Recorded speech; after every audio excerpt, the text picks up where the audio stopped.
కర్మఫలం వదిలించుకోవడం ఎవరి తరం కాదు. కర్ణుడు రథచక్రం భూమిలో ఇరుక్కుపోవడంతో రథం దిగి దాన్ని సరిచేయడం ప్రారంభించాడు. ఆ సమయంలో అతడు ఆయుధాలు లేకుండా ఉన్నాడు.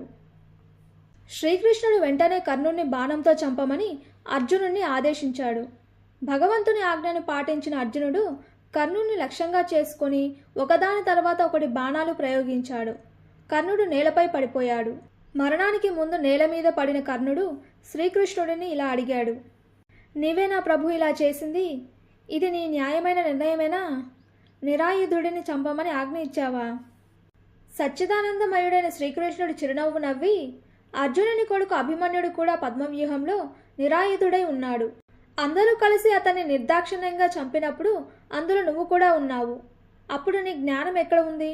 అప్పుడు అభిమన్యుడు నిరాయుధుడిగా ఉన్నాడని, ఇది అధర్మమని అప్పుడు అనిపించలేదా? ఇది కర్మఫలం, ఇదే న్యాయం అన్నాడు శ్రీకృష్ణ పరమాత్మ. ఆలోచనాత్మకంగా పనిచేయండి. ఒకరి బలహీనతను ఉపయోగించుకోకండి. అదే కర్మ భవిష్యత్తులో మీకోసం వేచి ఉంటుంది మరియు అది మీకు దాని ప్రతిఫలాన్ని ఇస్తుంది.